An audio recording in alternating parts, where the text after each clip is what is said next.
Hello one and all, welcome back to the channel. I don't know why I start them like this, but we move. So today I'm doing a quick follow-up video on the last video I posted, and that was just a bit of information about panic attacks and possibly how to deal with one if you find yourself in that situation. Something that I emphasised in that video and I want to reiterate in this one is that panic attacks are perfectly normal. So if you find yourself having one, or if you find someone else having one, don't assume that they've got some massive issue with them. It might just be that their anxiety at that point is becoming overwhelming. So this video is about what to do when someone you know is having a panic attack, or if you find someone having a panic attack and you want to help. This experience can be extremely scary naturally for the person going through it, but also someone that's trying to help them. And hopefully by listening to these tips and tricks, it can give you a bit more confidence in your ability to help. Before we get into the video, please remember to keep liking and subscribing and sharing it with your friends as well.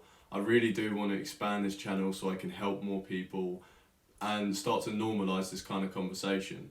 Because panic attacks are very normal, as I said, and they're treated as something that very rarely happens or that only certain people experience, and this isn't the case.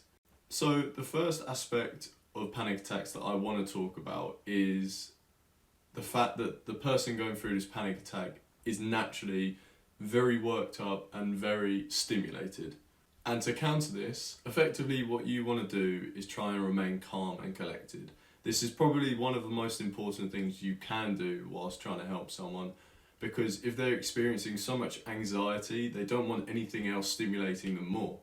And also make sure that you're giving them enough space as well, because if you're too close to them, if you're forcing them to be in a confined space, it can feel very constricting, especially when you're having a panic attack.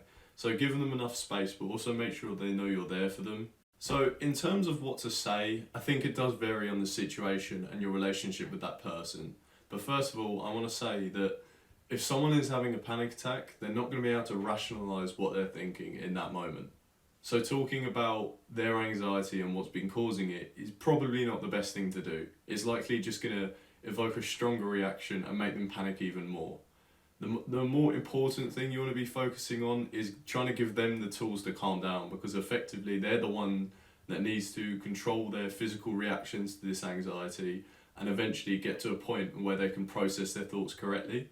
By saying phrases such as calm down and it's okay, they're very generic and they're not helpful in all honesty. Personally, I remember if I was going through one of these, hearing it's going to be okay and calm down is the last thing I want to hear, and it can actually be quite frustrating because it just shows that you don't really understand what they're going through. Saying calm down is just effectively saying stop having a panic attack, and that is what you're trying to do, but it's not that easy.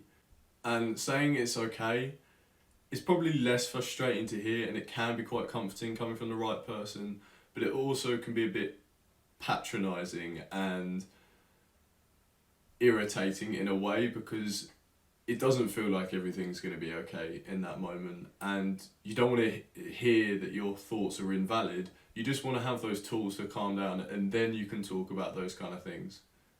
So giving them tools to calm down is similar to what I spoke about in the last video, where you want to calm that physical stimulation down to the point where you're not having a panic attack anymore, and then you can start to process your feeling. So for example, one thing I mentioned in the last video was breathing slowly, deeply, and in a pattern.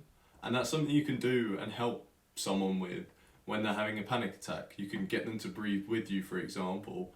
Use the 4-7-8 technique, and that can get them to slow their heart rate and slow their breathing, and this effectively lowers that physical stimulation, which is a huge part of the anxiety in a panic attack. And another one that I know is often used is counting, and this just sort of slows the rate of thinking. So if you count slowly, if you speak calmly and soothingly, it just reduces that sort of mental stimulation as well as physical stimulation, and gives them something else to think about apart from all their anxious thoughts rushing around their head. You're effectively aiming to give them control over the situation that they're in, which is part of anxiety attacks, is that feeling of no control. Your own body is just going mental. Not the best way to phrase it, but your own body, it feels like it's attacking you, and you don't know what's going on. It's so confusing. So if you have more control of the situation, eventually that anxiety will calm down a lot more. But it's also important to note that anxiety attacks don't just go. They are a gradual thing, and you will need to ride the wave with them effectively. I'll leave some more links in the description about more information about panic attacks should you want to educate yourself, because I think it is extremely important to know about these kind of things because they can happen to anyone. So after they have calmed down from a panic attack, which may take a little bit of time, and it doesn't mean that you're not helping, even by being there can be very comforting. But immediately after, you want to make sure you're still looking out for them. They're likely to be sort of in a high alert, anxious state, and it depends on the person and what they want, but sometimes talking about whatever caused them anxiety is just going to make them a little bit worked up again. But for some people, talking about what caused them anxiety can be helpful, and it can be a sort of cathartic effect. Really, if you're in doubt, just ask the person if they want to talk about it. Don't be patronising, don't baby them. But if they want to talk about it, let them get it off their chest. And you don't need to know the answers, but just knowing that someone's there to listen to you is very nice. I feel like nice is such a useless word. Emphasise to them that it is okay that they had a panic attack, and you're not going to view them differently, because that is extremely important. Panic attacks feel very humiliating, and I remember feeling ashamed and that I'm weak. And this isn't the case. It just means that unfortunately you've got a lot of stress and anxiety going on and you haven't found a way to cope with it yet. So emphasising that you're not judging them, that they shouldn't be embarrassed, and even if you could just share a bit of information about things that cause you stress, that can be really comforting and go a long way. It's like you're being attacked from your own body and all the other things causing anxiety, and knowing that someone's on your side to fight it with you is class. And in the next few days after the panic attack, they're likely to still be on that high alert, and they're going to feel drained, most likely, and they're going to feel very anxious, depending on how severe the panic attack was. It's obvious that they are experiencing a lot of stress in that moment, and that might be because a lot of life factors that are going on, like money or losing their job or school or anything like that. So making sure that you're looking out for them and being there for them is really important. Just don't view them as a different person. They might just be going through a period of their life where they're not particularly happy and they're experiencing a lot of anxiety.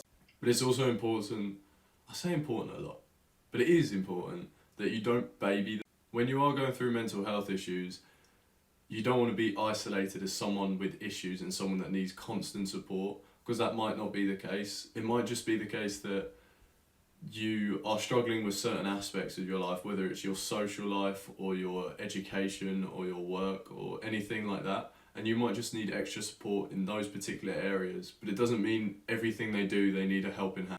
It's just making sure that you're looking out for them, but also not making it so they rely on you. You need to find a balance of support and independence, basically. To sort of conclude, I guess, staying calm and collected is very important when helping someone go through a panic attack. If there is more anxiety-provoking stimulus around them,